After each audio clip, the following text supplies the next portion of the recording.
Welcome to the RPG Podcast. And we are live. Oh, God, Patton! Presented by SHEATH. A Time Wheel production.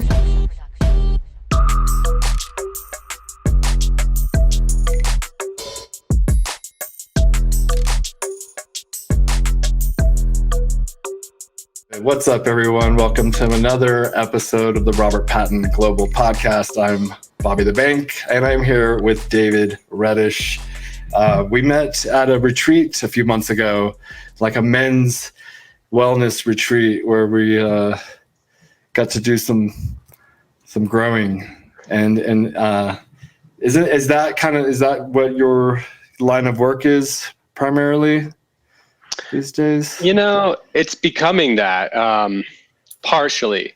Yeah, the men's work and kind of retreat design, these sort of wellness, expansive experiences. This is sort of where a lot of my curiosity is.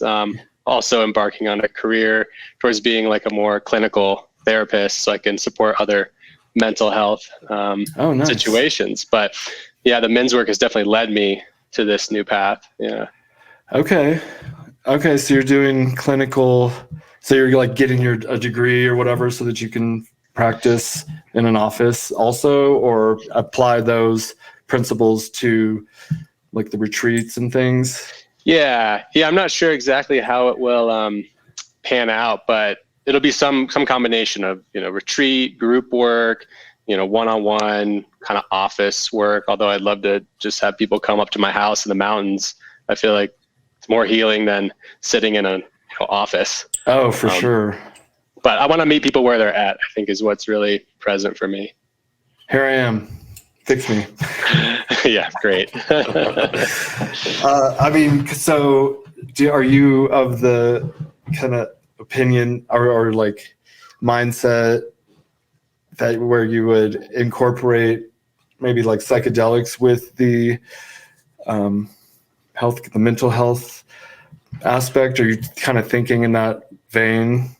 Yeah, I think so. Definitely part of the work. I'm looking to do this training with Innate Pathways. It's based out here in Colorado. They do, I believe, like ketamine-assisted therapy training and cannabis. So I'm going to do, I think it's an 8-week program with them. And just as all those modalities kind of come online to the larger audience and that they're decriminalized and hopefully legalized. Yeah. I want to be able to offer that for the right patient for sure. Yeah. Yeah. I wonder how, because you take like mushrooms, for instance, and it kind of, you end up kind of seeing the light sometimes, or finding some issues that you might have been dealing with and maybe finding some answers. But then you don't have like assisted psychoanalysis to answer or ask questions and maybe help incorporate those lessons into your, what's that called when you like integrate? Yeah. Yeah. Right. I mean, for me personally, I started doing like solo mushroom journeys a few years ago that then became like a therapeutic release, where I would just lay on the couch, put an eye mask on, nobody would be home, and just go into it, which was great in the moment, but I didn't have any tools or even vocabulary to integrate. I didn't even know that word at the time. So I think giving people that awareness is important. Going on a psychedelic journey is like every time is like going on a voyage into a foreign land. Mm-hmm. I think Alex Gray, like the visionary artist, they talk about their art is like cartography for the psyche. It's like they're making a map of this experience, right, with their art. But it's like, if you don't have the tools or community or people to help process the journey and what you saw and what came up, that can be a very lonely place to continue to exist in. Yeah. Like a couple of, we'll get vulnerable here, and we'll just like, not so vulnerable. Sometimes I'll take mushrooms and then I'll be like, I'm never smoking another cigarette again. And that seems like a typical thing, but then after a week or a couple days or whatever, you slide back into your old ways. This episode is brought to you by Third Eye Cacao. We're so happy to have a brand new sponsor. We want you to support our sponsors because they make these shows possible. Third Eye Cacao is on a mission to preserve ceremonial grade cacao in the world and invite others on a journey from their head to their heart. Cacao is a fruit where chocolate comes from and is one of the most nutrient-dense superfoods on the planet. It has been called the elixir of the gods for its ability to open up the heart. Studies have shown that the same endorphins that get released when you are falling in love for the first time, cacao has the power to induce also. It's like the best feeling in the world, and cacao has that for you here at Third Eye Cacao. Overall, cacao has the powerful ability to begin any day with intention and ceremony. Use promo code TIMEWHEEL, that's TIMEWHEEL, at checkout and save 11% at thirdeyecacao.com. This episode is also brought to you by SHEATH, the underwear of legends. It is the underwear with the dual pouch system. One pouch for one part of the male anatomy, another for the other part of the male anatomy. Not only is the underwear the most comfortable underwear you'll ever wear, but it also has the most stylish designs and patterns. The fabrics actually have a cooling effect when you put them on for the very first time. Your body will thank you because it's one of the hottest parts of your body. So cooling it down with these special fabrics that SHEATH provides is a nice experience. The proof is in the pudding. We have a 100% money back guarantee on the very first pair. If you don't like it, we'll send you your money back. Go to sheathunderwear.com, use promo code RPG and save 20%. We appreciate your support. Back to the show. And so that's one thing. And then another thing is like we all have our kind of just issues. Maybe some people are perfect. I guess to be blunt, I get jealous, and like I don't even like it's so saying it out loud, I feel kind of like a bitch a little bit, but like I don't like any dude talking to my wife. I don't care. And to an extent, I mean, if it's just a random stranger, like quick conversation, whatever, that's fine. But I don't know. I get weird with my wife and guys, and I think it might stem from something from like childhood and girlfriend breaking up with me or whatever. And I think I know. It's like I think I know where it came from, but then it's still there, and I can't really. I don't know how to like fix things. Just being aware of it. Yeah, I think there's this idea of like fixing things about us to be a different version of us, and there's value in that approach, but it's kind of there can be like shame behind that, And then every time the trigger approaches or is right in front of you, you're like going through this process, which for me, I think the goal is to shorten that loop between I'm triggered, I don't like this guy talking to my wife, to, I mean, I got to do something else. Like this, if my presence is just going towards this discomfort and not anything that's, really good for me, then what am I doing here? I'm just, making myself frustrated, anxious. I'm the one that's suffering. Right. Kind of type thing. And I know, but it is this weird loop that I want to get through. And usually it helps and when I talk about it, but then sometimes that can start a fight.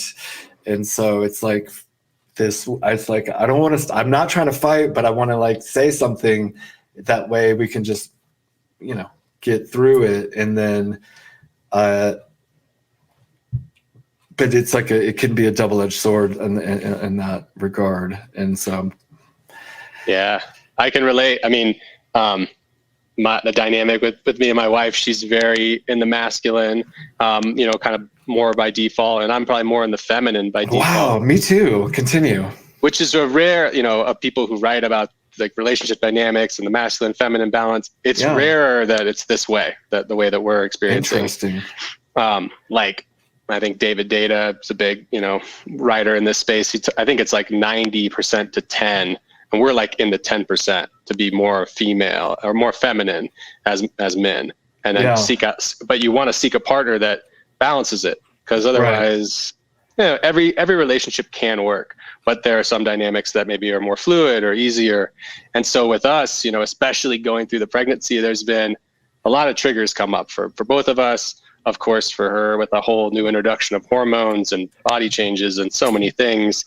And so there'll be days when it's like, I think the word she used was like, tell me when I'm being crabby, instead of like maybe another word I might say. Right. And I'm always kind of like, we hit that moment in whatever day that is, and I'm a little bit nervous to be like, so I'm about to tell her she's being very crabby, but I'm pretty sure that's going to like kind of up the stakes. But it's like, I need to say this. And then I also need to be able to like walk away from the reaction in a way. I can listen to her, I can respond, but I take it like super personally, if she's upset about something, even if it has nothing to do with me.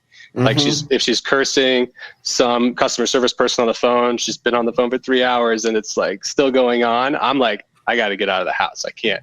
Well, when I see her an hour later, she's like, I solved the issue. We got the refund, whatever. And I'm like, thank God that you can handle that. Cause I'm like, I need to go for a walk with the dog. Like I'm finding my ways to process, and it's like that loop you talked about. I think as we heal the wound or understand the triggers that we have more, the loop between getting triggered and then getting emotional and then coming back to baseline gets like faster and faster and faster until it's just kind of like you laugh about it happening in the moment and then you like move on with the next thing in life. That would be like some Buddha shit, because I think that's the goal. Like the wound or trigger like never is gone, but you can completely change the reaction to it. Yeah, that's supposedly. No, exactly. Supposedly. It is weird. I used to get a little bit like talking shit or whatever about people that get triggered and stuff. But then I guess we all have some triggers, somewhere deep within us. There's not one person that doesn't have like a little sensitive spot that might be brought up from time to time. And so I don't know how to, I can't go to my safe space because it's all in my head anyways. Yeah. And yeah, it is like all in our head. There's, because you brought up like kind of like the Buddhist or like Buddha mentality. And recently I went into a Vipassana, like 10-day silent meditation experience, which was like all the plant medicine experiences, all the deep therapy, like consolidated into a 10-day period where you don't really have that therapist or coach or counselor to go, I'm freaking out today. Can we talk today? Like right now? Like, I mean, you can like reach out to one of the teachers that are on site, but the teaching that they're giving you is sort of, you have all the tools within yourself, go back to the meditation and you can work through what's coming up, And for me, it was like all my anxieties around money and failures. And like the first 2-3 days were just everything flashing in front of me just over and over to the point where I was like, I need to leave. Like this might be doing more damage, Whoa. And then I got to a point where I like broke through that and was like, you know what? All that shit is here. And it will continue to be here. And I can decide if I want to ruminate on it, let it ruin my day every time I see like a credit card bill and it's more than I thought it was going to be. This is never going to change unless I just change my mindset around it. And I've definitely slipped back. Like in that 10-day window, I'm like, I'm not going to worry about money anymore. I'm not going to smoke as much weed anymore. Like I don't need to like use porn or anything like this ever again. And then you like slip back. And I think I've been learning to forgive myself that like, it's not a linear path to wherever I'm trying to get to. Like really, I'm just trying to enjoy this moment, this day, like have the best life I can. Hopefully that expands into my wife and into our family. And, that's the best thing I can really do. But I try to be like, right. We try to like, I want to control a lot more. Like I got to my ego needs to expand outside of just what's happening inside of me. Like I need to control my whole life so everything feels perfect. It's like so then there's like this craving for everything to be perfect, or there's this aversion to the discomfort of things not being perfect. And that's this whole approach to just like mindset is, are you craving or are you like averting? And like in day 3, I realized like I was straight up in my life craving aversion, which I think is just like, as a Jew, it's something that it's just life that I'm having to learn to not do. But like, I'll find the problem. Like, like I'll seek the issue to be frustrated on. And I just was like watching my mind do that. Like, this is some psycho shit. There's a Kanye song where he's like, I always find something wrong. Yeah. You've been putting up with my shit just way too long. And I'm so gifted at finding what I don't like the most. Yeah. So I think it's time for us to have a toast. Cheers. Cheers. Weed, porn, money. Like, it's funny how we're all pretty similar. I mean, in a sense, but also not. I mean, because they were so varied from, because I'm not this 6 foot tall, muscle bound, macho badass, which there are those guys. And that could be cool. I could see that being cool because you're just bigger and stronger and like that. But I guess we all have our own gifts, For sure. Finding that can be hard sometimes. I have a lot of anxiety. I guess we all do, and I do tend to smoke the marijuana probably more than I should.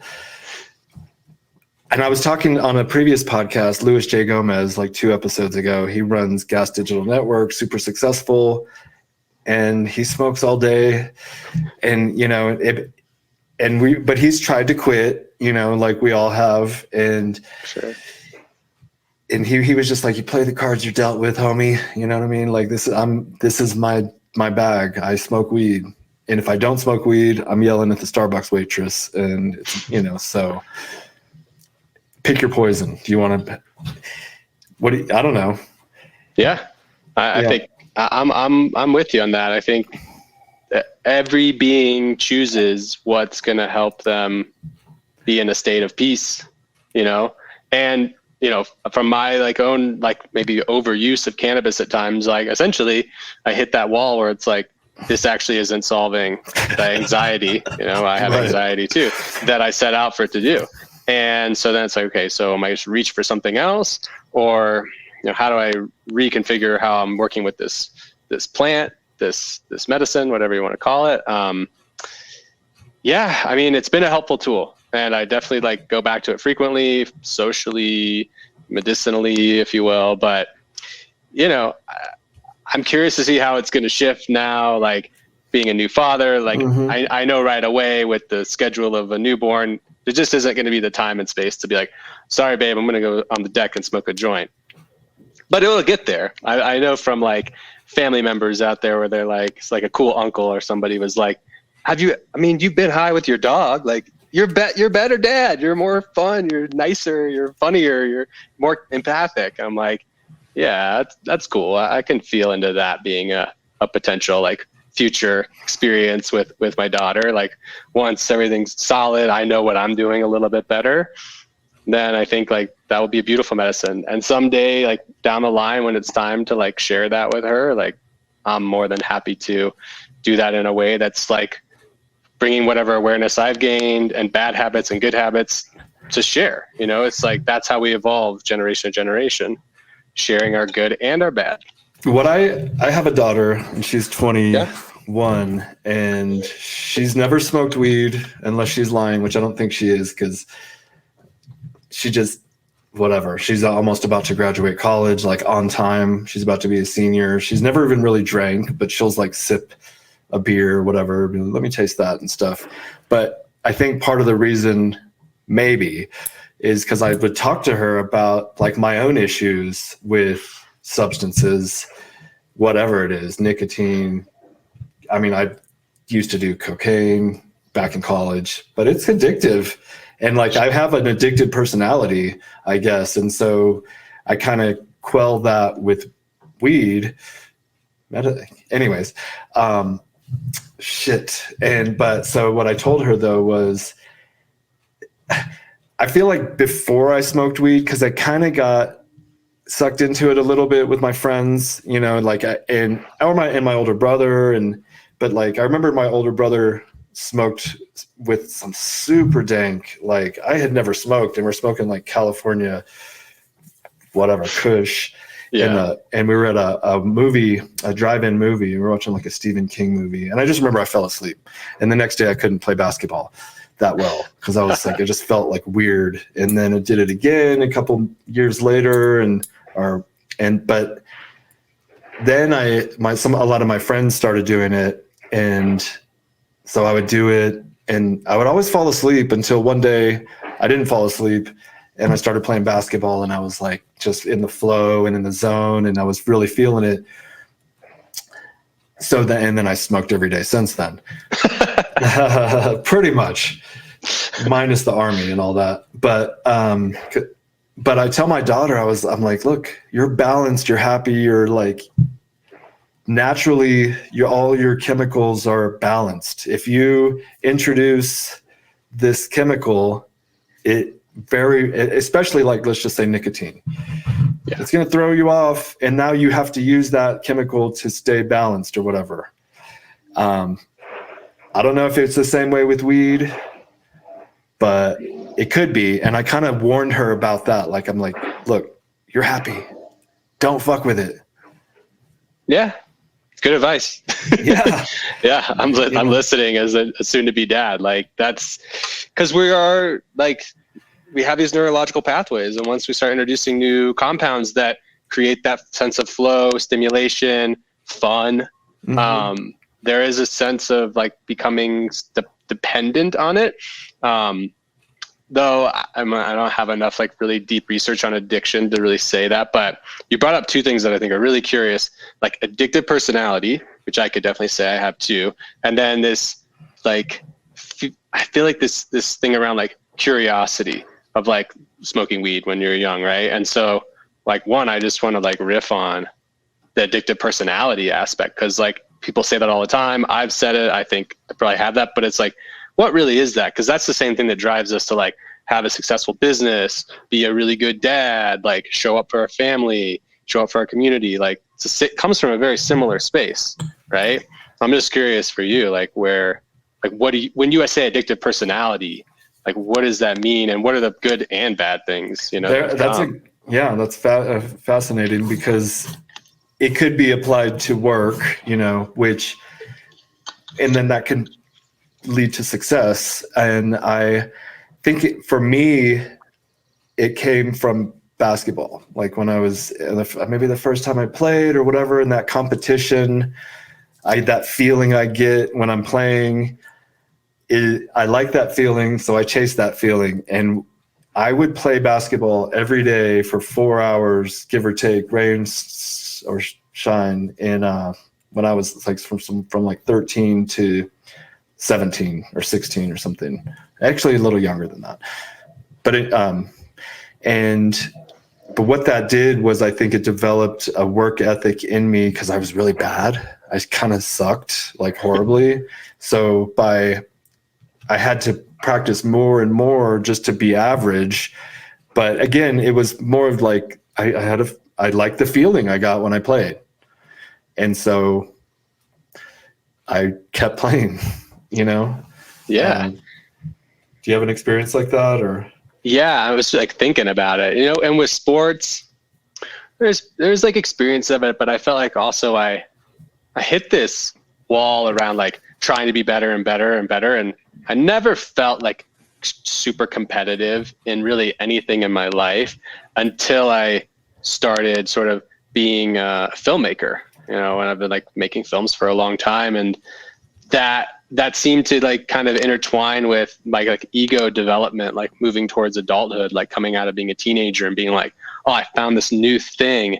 And people said I'm good at it, and that feels really good to me. Yeah. But I was like, I know I'm not that good. I'm watching Steven Spielberg, Scorsese, whoever, and like, these guys are good. I'm 15 years old, but it gave me something to aim at and gave me like a lot of motivation. And yeah, there was like an addictive, like, I want to be the best. Like, I want to be, I wouldn't say I ever wanted to be like famous, but I was like, I want to be really good at this. I want to be sought after. I want to be, this is what I want to do all the time. This is like my happy place, you know? And so, yeah, I think like that type of addictive personality, like fueled, like wanting more of that affirmation, like that sort of feedback loop. Right. Interesting. And then at some point, like my ego started to sort of, I became more aware of like that it was this driving force that actually wasn't really making me happy. I was becoming less excited about being a filmmaker. I remember like in my mid 20s, like being on a set and doing something that like a few years ago, I would have been like, this is amazing. You're like achieving your life goals. And I'm sitting there like waiting for the next thing to happen, like feeling depressed. Like all these creative people around me are like, what do you want to do next? Like, what's the next shot? And I'm kind of like, we can do this, you know? And I think looking back, it was just burnout, you know, like the amount of time and energy it took and the lack of really compensation that I was able to find financially, like we just started really like draining me to the point of like, I felt like I was sort of disrespecting myself. But then it still took like many years to fully say like, I'm going to step away from this path. Like, this isn't the only thing for me here. But that addiction to it was strong, like in my ego, like all the things that came with like being a cool filmmaker. And then I just quickly like looked back at myself a few years later and was like, that was fun. I'm glad I did it, but so glad I'm in a different spot now. That just wasn't serving me. There was no way that could go into my like mid 30s. Like, I just wouldn't have made it this far. So that happened with basketball. Obviously, I realized I wasn't even 5'9". I'm like, not even very quick. I can't even, like, some guys run the 40-yard dash in like 4 seconds or less than 5 seconds. I was like closer to 7 seconds. And so it just wasn't in the cards, but it did develop a strong work ethic that I think I've applied throughout my various careers, which again, like, we all go through different stages in life. No, I mean, rarely does someone start on this path of being a professional basketball player and then like end that, retiring as an NBA player. I guess, LeBron and a couple, it happens, but those people are just born. They're born gifted. It's almost like if you didn't play, you'd be stupid because you have the body to dominate. So sure. Yeah. I think if you were to think back to a time before organized sports, like what would those guys and women, the superior physical specimens, like what would they be doing? They'd be like warriors. They'd be become generals, Yeah. Like you just look at them and you're like, physically, you're a leader. Like, wow. I'm going to follow you because, well, for one thing, like I could even like hide behind you. Yeah. Like you're so much bigger than me. So it's like our modern day equivalent, or like gladiators back in the day. Like it's they did. Well, if you think about like LeBron's ancestors, or I don't know if do you follow MMA at all? A little bit, yeah. Because there's this guy, Max Holloway. He was the featherweight champion for quite some time, and he only lost by like these split decisions. And but LeBron and him, if you think about their ancestors, go back 5 generations or whatever, where they were like tribal, probably chiefs in their tribes as the warrior chief, Yeah. So that just made me like, yeah. I don't know what was Bobby doing 10 generations ago. Like, it's curious, right? To know your family tree. Like, I think the farthest I could go back off the top of my head was at least from my paternal side, was there like Belarus, like Lithuania, Ukrainian Jews. Wow. That the thing I can go back and see is like something about being haberdashers, which I think is like a hat maker, but it's like it's cool to know that. And like people who worked with their hands and what they were doing, where they were living, what they were eating, these things like impact us even this many generations further to go, oh, maybe I should be a vegan, or actually, you know what? I need meat because my lineage comes from X line. And we're really, especially as Americans, it feels like we're really detached from our lineage, because all of us are immigrants from somewhere, whether it's more recent or not that long ago. Like we don't have that long a history of being like, we're from here, unless of course you're a native, but that's a shrinking population. So it's super curious to know our lineage from like the spiritual aspect, but also like the health and wellness, even mental health. There's certain things there that probably come through the DNA, of course. So yeah, it's some curious stuff. I'm curious to know more about it. Yeah. I mean, I did an ancestry.com thing. Turned out I am like 11% Native American. The thing with anyone these days is I think everyone's kind of like a mix of something, so, or at least most people in America that I know, I think, maybe not, but it would be hard to track down your ancestry unless you had been like, this tribe has been here for 1,000 years and there's books and texts of each family and stories of each generation where it just all gets lost. Nobody's keeping these records, right? Unless you were a king or something. I mean, someone famous. Sure. Yeah. And maybe it's better that we don't have them in some ways, right? Because they do kind of promote a certain ideology around more like tribal ways of being, which has its values, but also, I mean, we see it going on like all around us in America, like people splitting off into camps, that's a very tribal type thing. And there's one thing if it's like your lineage and it has a very spiritual backing. And it's another thing if it's just like, this is my political ideology. It's like, is that a reason to like separate yourself from others? It's a dangerous thing, I think. Oh, for sure. It's horrible. Yeah. People need to get off the television and, cause it's all like a distraction. I think it's all theater in a lot of ways. I feel like it's orchestrated and meant to manipulate us into staying docile and fight with each other. Don't look at us while we steal all the money. Exactly. Yeah. It's like fireworks going on over here to distract the masses from like what's really happening. Right. That's actually really affecting them. It's like, of course, I want to know if there's a war going on here or if Australia's on fire, but like me knowing that that's happening and me seeing it every day and getting triggered by it every day, that's not needed or natural. No. We don't have that expansive awareness to hold all that. It's too much information. I can't deal with it anymore.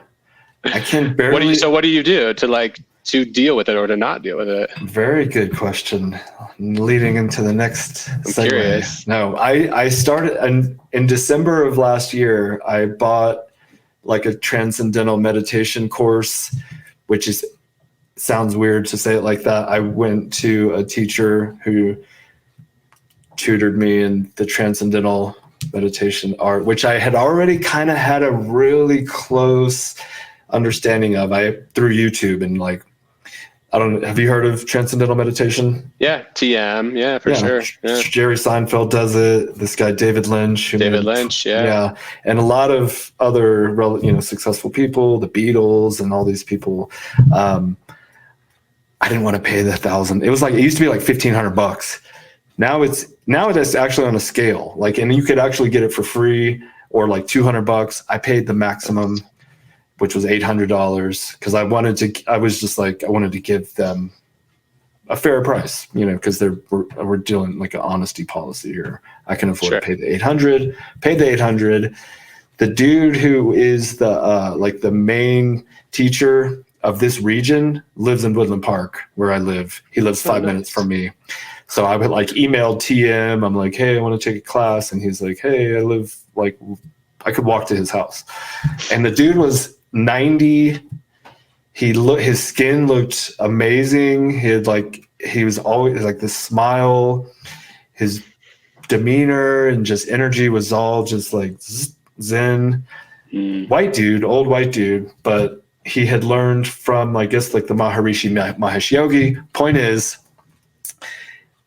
he reconfirmed what I knew, and then just practiced with me. It was only like one time. It's like 2 times or whatever. And so I got it. Now I got it, and I do it every morning, sometimes every afternoon. That doesn't make sense, but I every afternoons when I can, not sometimes every, because that doesn't make, anyways, but every morning for sure. And it just, so, and what really tipped me over the scale on that, there's a comedian named Tom Papa. I was listening to him on Joe Rogan, and he was doing it. But what he said, he's like, if I ever get a bad night's sleep, I know that I always have the TM first thing in the morning, and it corrects a bad night's sleep. And I had been sleeping so horribly for years, 10 years. And so I was like, let me do this. I did it. I'm fucking sleeping better than ever. Like, not than ever, but like in decades.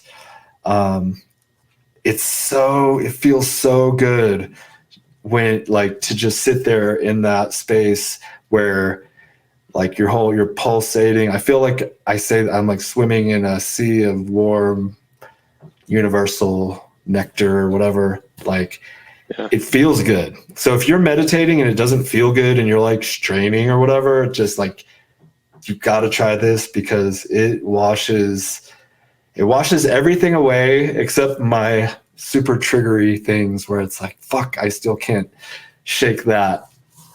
Yeah. In TM, because I know a TM, like, you have a mantra, right? Okay. So, and then when like a trigger comes up, right? It was like in the process of meditating, do you put your awareness on it, or are you just practicing to like let it go like everything else? You always return to the mantra.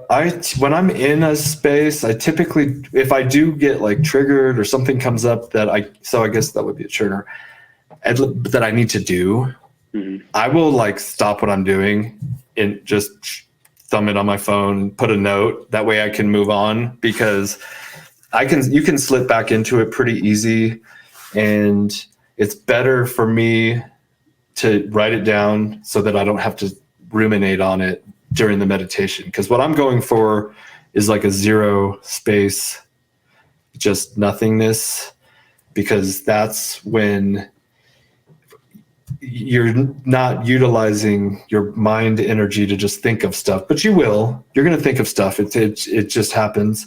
And then you will realize you're thinking of something, and then you just go back to the mantra, and it's totally fine to do that. Like, they say that's fine. You might fall asleep, but don't be laying down. That's cheating. People that fucking lay down when they're meditating, that's not meditating. No, it's not. But what I did learn something interesting when I was in the Vipassana, which I'm sure you could do with TM or any other meditation technique, when you're having a bad night's sleep, or you just are like laying there and can't fall asleep. It's like, go to that practice, and even though you're laying down, like you may fall asleep, which is like a good goal, but you may not, but you're resting, right? You're like actually supporting the body and the mind. So even if you don't sleep that night, you'll feel rested the next day, because you were like in this meditative place, whether it's like theta waves or delta waves, like whatever's going on there. But I like it. I've tried it. I can pretty much fall asleep anywhere, anytime. But then, when I do hit those times or nights when I can't, and now I have this, it's super effective. So, wow. Okay. Yeah. So you did a 10-day meditation retreat, and they instructed you before you started, or what did they tell you? Actually, it was, well, let's see. So you get there, and then like that, you get there in the afternoon, and by that evening, like the noble silence starts. Like, you have your first meditation. I think it's an hour long, and in the early, for meditations, like the first 2-3 days, there's quite a bit of like lecture or kind of like teaching of the technique. But pretty much, by that third day, it starts to become less and less, where they just like, there's some chanting, a little bit of instruction, maybe for like a few minutes. And then for like the next 55 minutes, it's just silent. And once you get to like day 4, I believe you are trying to practice this thing called strong determination, where whatever posture you're sitting in when the meditation starts, like, unless it is an absolute necessity, you do not move until the meditation ends. And like the physical discomforts that come up from not moving, like my hip would just, I couldn't do it for at least 2 or 3 days. I just was like, I'm never going to be able to sit through this. This is not possible for me. Right. And then at some point, I was just so deep in the process where you're getting those waves of energy flowing, like that, being in that nectar or that honey, like just oozing all over you. And it's like, holy shit, I'm not feeling discomfort. And I just can be in this, like, and then, you know, that ends and you're like, okay, I do feel a little sore, but it's really this teaching of like, everything is impermanent. This word, which is like Pali, like Nepal, like Pali language, okay. Not like polyamorous, just confusing. Yeah. They'll be like, you can come to these courses and we'll teach you Pali. And I'm like, well, I mean, that's probably valuable, but yeah, but not for me. But it's like, the word is anicca. And just like impermanence. Okay. And you don't really use mantras in Vipassana style, but like you can, if you're feeling that pain, like just sort of repeating like anicca, of just like knowing that this discomfort is coming and passing, so that everything is that like that's the goal of this meditation, like to be equanimous in life. Like these things are going to happen, good, bad, like you can label them or not. Like this is how you stay equanimous. Just remember it's impermanent. Don't try to cling, or don't try to like avert. Just be okay with it. You know, that like non-dualistic, non-duality approach, which so valuable. I don't know that it's really relevant to us unless we were going to go be monks, you know, and don't have to worry about anything except meditating all day. Like once we have to worry about the mortgage and the family and the business, and it's like, there's like a good scenario and a not so good scenario. And I need to be aware of both so I can make decisions to be in the better scenario. But yeah, like it's good to take that 10 days and go, okay, cool. Where in my life am I obsessing? And that's not doing me any favors, you know? So. Wow. Oh man. 10 days. You should do it sometime. Yeah. So they teach, do they teach you though? Like what do they tell you as far as like how to meditate? So there's like a breathing technique, which is like the first 3 days is really you're just doing this technique where you're really trying to sense the air kind of coming in and around the nostrils and going out. And like, that's it. Like any other sensation in the body, like you'll notice it, but you're not focusing on it. You're just focusing on the inhale and the sensations that come and the exhale. First, it's like kind of from the whole nose, like down to the lip. And then it gets smaller and smaller until just like a little Hitler mustache. And then once you're like, okay, I get that. Then they're like, here's really Vipassana, which is like the body scanning technique where you like start at the tip of your head and you like try to scan through every part of your physical body, feeling it, like going around and around and around to your toes and then back up again. And for the first couple of days, you're like, it's so hard because you'll get to here and your mind will get distracted and you'll forget and you got to like start over. But it's like, once you can get flowing from the top to bottom, like really fast, like almost within a breath, like an inhale coming up, an exhale going down, that's when you get that like flow state kind of psychedelic thing. For me, it felt less psychedelic and more like an MDMA or like this sort of phenethylamine where you're just exploding with euphoric feeling in the body, which is great because like for the first 3 days, you're sort of like, my hip is going to break off of my fucking body right now. Like it's crazy how in just a couple of days of training and just doing this very simple thing of teaching you, you're like, wow, I can kind of overcome any discomfort. Wow. So, it's tough. Okay. So they teach you like pretty consistently, but it's like really only like a couple things. It's very basic. Yeah. Where were you? Dude, we were in Idaho and like it was in January and like, you know those micro spike things you put on like your boots, like when you're hiking on ice? Like those were on my shoes the whole time I was there. Everything covered in ice. Like it was quite like an initiation, because the meditation aspect and being in silence, which includes like no writing, no reading, no like looking people in the eye, no gesturing to the other people that are in the process too. You're pretty much just like in your own little bubble existing. And then when you go outside, which usually would be like some relief, like walk in a garden or something beautiful, meditate while you're like bundled up. You're like, I'm trying to get from the food hall back to my dorm, like as quick as possible. Like, and so it was really tough, you know, in that way, because I wanted some release in nature and it wasn't really there. So like next time I'm going to do it, I'm going to do it like in the jungle or Sri Lanka or some, you know, paradise, I hope. Right. Yeah. So, I was going to say Sedona, but then it can get pretty hot there. Yeah. But it's, you know, that was part of the teaching too, is like, it's negative degrees outside. I'm walking to this meditation hall at like 5:30 in the morning, and like Anicca, like I'm cold and it sucks, but I'm going to be in there in a minute and I'm going to be warm, and I'm not even going to know that I was cold, you know? So it's like, it's all right there, perfectly presenting itself to you. Yeah. Everything does pass, doesn't it? So holding on to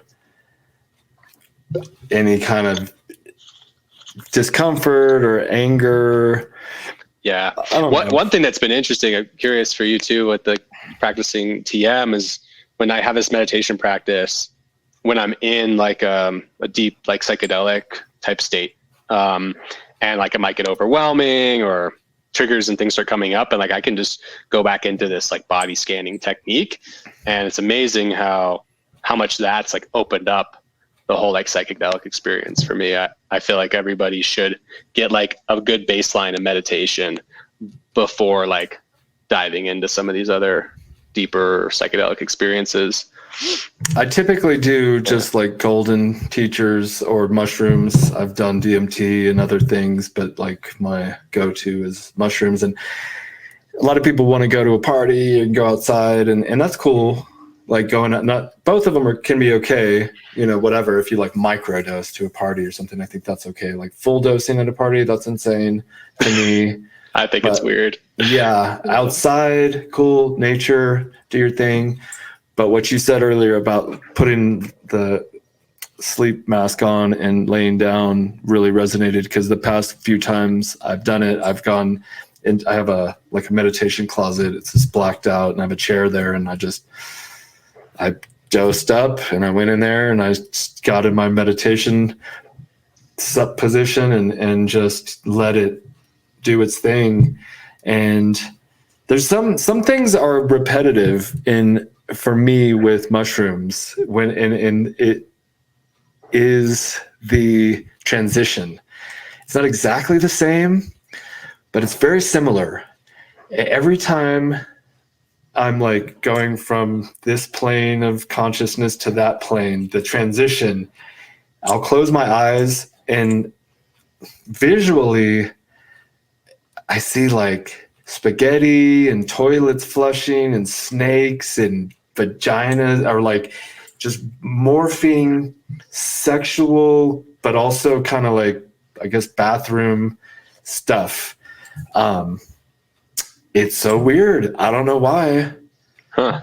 It's like I feel like it's flushing, and there's a feeling to it too. I'm kind of feeling it as I'm talking about it. It's a weird kind of just fuzzy kind of transition, but then you're in the next space, and then you're there and they're doing your thing there. Yeah. How long does that transition you feel, or like how long do you feel like it lasts? Like 10 minutes or something.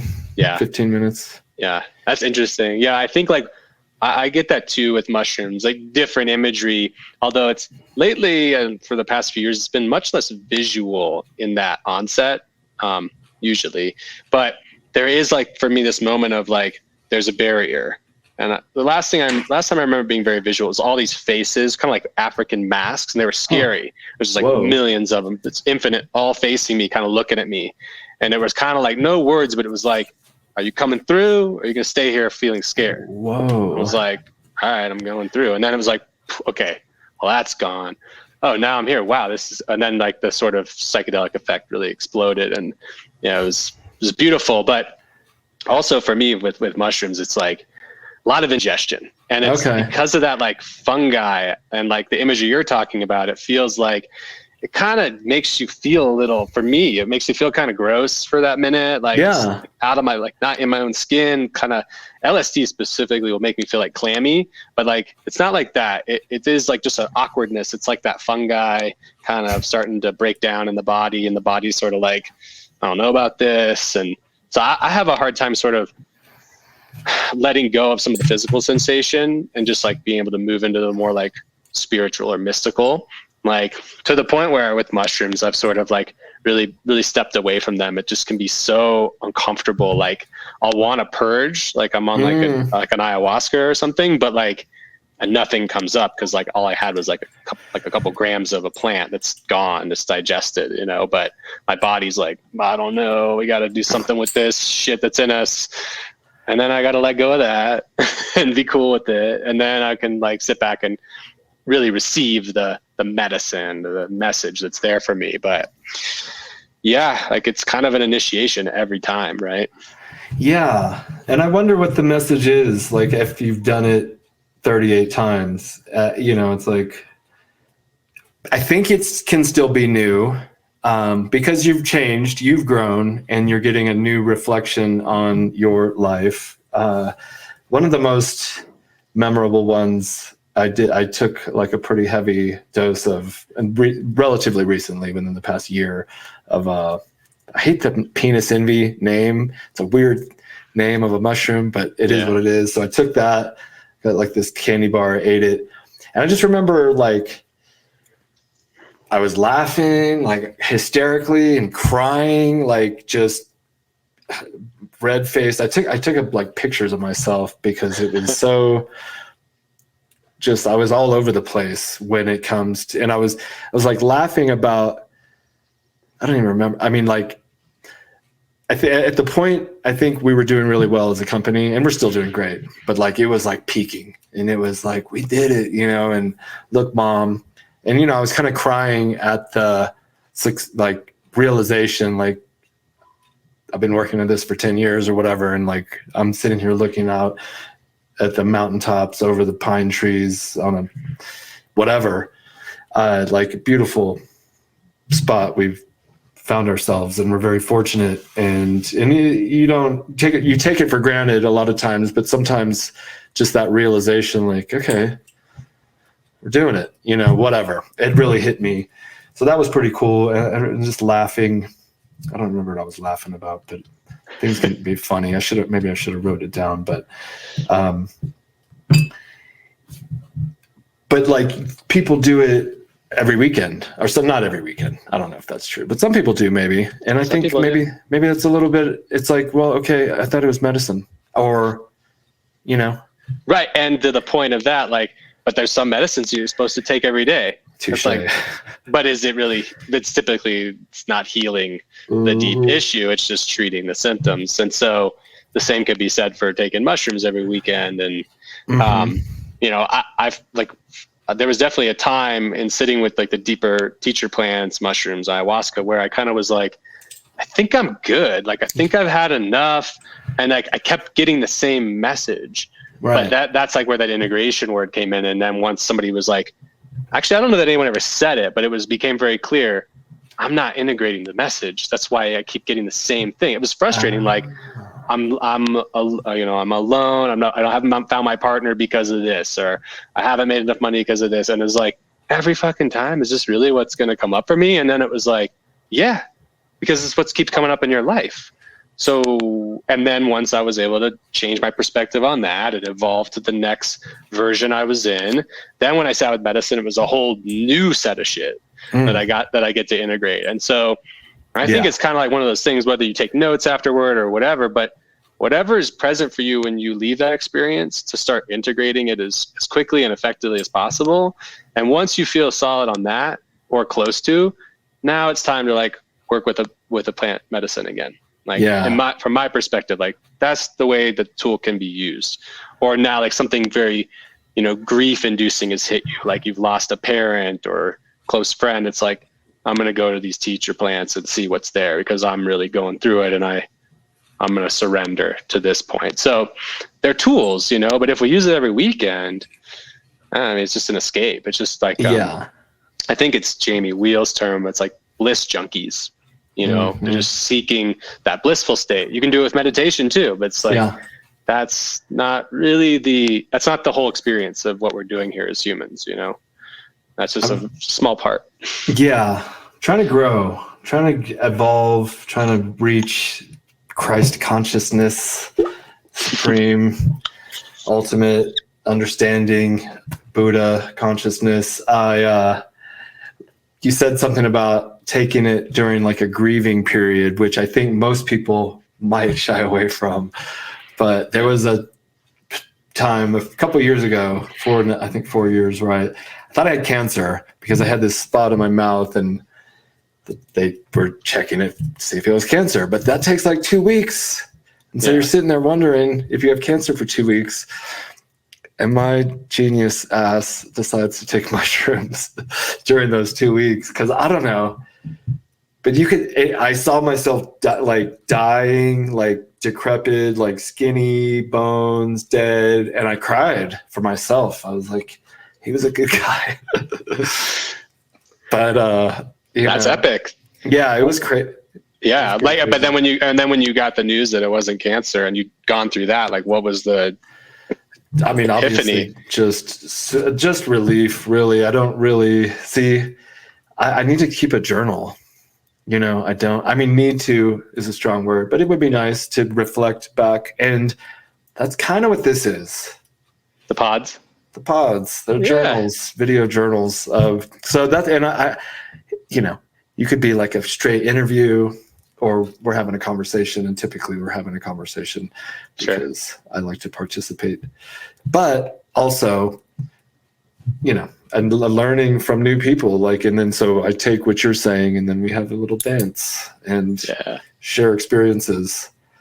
It's great. It's a great form of communication. And like, as someone who consumes a lot of podcasts, it's probably the most consistent medium that I consume, because it's so passive. I can do it while I'm doing 10 other things, and it helps move that through. It helps move the process. Yeah. What are some of your favorite podcasts?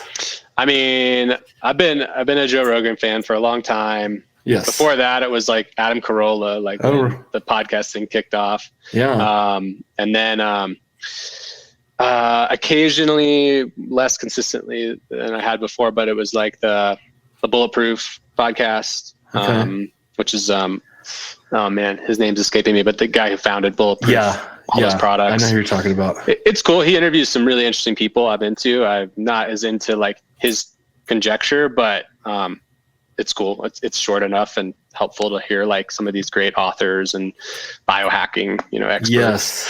What else? I mean, I like a lot of comedians. So I listen to Ari Shaffir's podcast. Skeptic Tank, I think, is just like, it's good entertainment. It's funny. I relate because it's a lot of like Jewish humor woven in. He's funny. He mentioned us on Rogan a couple of weeks ago. The SHEATH or RPG? Ari mentioned SHEATH. They were talking about smuggling weed into whatever venues, and it was him and Tony Hinchcliffe, and sure enough, he was like, "Dude, SHEATH underwear is really good for that. It has a pouch." But Rogan wasn't taking the bait. He didn't like, "Oh, really? Tell me more about SHEATH underwear." He switched it over to some other topic. Probably. I wonder if that's like part of his kind of deal. Like, it's not like an obvious thing, but it's like, hey, if something's coming up that's not this sponsor, right? But actually, there should be. Like, first thought was like a blog article, but then you're exposing the whole world to this potential like secret pocket situation. But there should be like a whole genre of like clothing. Like my buddy Samuel, who has this company Infinity Hoods, all his stuff tends to have these little secret like zipper pockets. So it's like, what is that for? Well, it's like, festival and like party type gear. So it's obvious what it's for. But there's like a lot of not so obvious ones that are like helpful, until we get to the point where you can just have your things like out and it's safe and we can like get them tested at the festival, whatever, like we should. For now, well, we need to like protect ourselves and keep it secret because the powers that be want to like come down hard when you have, a gram of something that isn't lethal anyway. But I know. Yeah. Stay out of my fucking business, weirdos. Mind your own business. Yeah. You have better things to do. We have like world hunger to solve and climate change, and you're worried about some MDMA or weed. I do like that idea though, writing a blog article.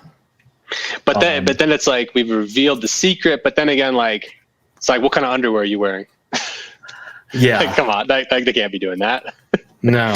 Yeah. And it's like an open secret. And so Right. the idea would be to just put it out there for a publicity kind of stunt. There was this company that came out when we came out. We did a Kickstarter, and you know what Kickstarter is? Sure. Do you know what Kickstarter? Okay. And it was called like bootlegger underwear, and it had a zip up a pouch right where our pouch is, but you put a flask in there, and it's for like the alcoholics in your life. Right. Some bootlegger underwear, and then another company called Sly Underwear that was when we were first starting. I was doing research into manufacturers, and our manufacturer actually sent us a sample from Sly saying we made underwear for them, and I was like, I looked into it, and they had a pouch, a little Sly pocket, sneak your weed in. So it's a thing. Ours has many functions. Yeah. Pouch. I liked it. I got a pair from you when we were at the retreat, and Yeah. I'm just thinking, I'm like, I've worn like the Lulu underwear for a long time, and I've liked it for a while, but over time, like the production has just kind of like lost something about it. It happens. And right. And so I'm pretty confident that like the SHEATH underwear that I have is like my favorite pair. I need to just commit to the idea of like, okay, I'm slowly going to transition like out when these pairs, as they wear out, like add a SHEATH in there. Cause it's always like in my stack of laundry. My wife will like fold some up, and I'm like putting it away. I'm like, oh, when am I going to, I'm like, those are for like a day when I, need to be really comfy, or like a hike or Totally. So I need to commit that to memory to just be like, this is the transition of my undergarment wardrobe. Yeah, you have to. We should let's tell Matt, or whatever, we can just send you a nice little care pack just for coming on the pod. That'd be great to hook you up. Love it. For taking the time to sit here and chat with me. That's a great ending point. They are very comfortable. They are special occasion underwear, but they're also for every occasion. Go to sheathunderwear.com, use promo code RPG and save 20% off your order. We actually have a spring sale happening that so you can take advantage of that. Boom. David, Redish, thank you so much for joining me today. That's kind of like our time. Perfect. When's your next event? Yeah, let's see. What should we promote? So probably before the pod comes out, but with a couple brothers, Bill Burns, Mike Brincatelli, who I think you've had on the pod. Yeah, we're doing a 3-week long cohort that's sort of like every Tuesday, an in-person council, every Saturday, like an immersive in-person experience, sweat lodge, medicine ceremony, and conscious combat, grappling, wrestling, boxing. So No way. And we're spreading it out throughout our lives so that we get that impact that a retreat has, but then we go home afterwards. So we're actually integrating what's coming up and then bringing it back to the container, because that's real life. Are we taking medicine at these things? There's one event has medicine. I think it's mushrooms. So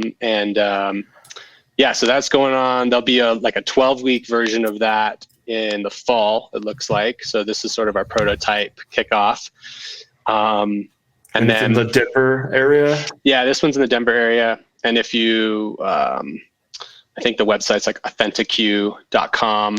And then the group that we've been gathering is the Tribe of Brothers. And we've got like a private social network on Mighty Networks, and just, growing this community of men in like the Front Range, Colorado area that want to gather, that want to do this work, that want to host events, that want to lead their own experiences. So we're really just trying to get organized. So, yeah. Nice. The vision is there. You just make it happen. There's plenty of healing in the world that needs to be done. A lot of guys, a lot of women, guys. fucking lost in their own heads and shit, trying to figure it out, like we all are. So it's good to know, you know, like there's people out there doing this work to help everyone. I think, you know, just come back together and get off your phones and get connected. It doesn't take much. Yeah. But you got to show up and just do that little bit. Everything opens up. That's the hard part, showing up, right? Then the rest is, you're there. But Yeah. Thank you for showing up. Thank you all for showing up here today. We'll be back next week. Have a great weekend. Thank you, David. Bye, everyone. Thanks, brother.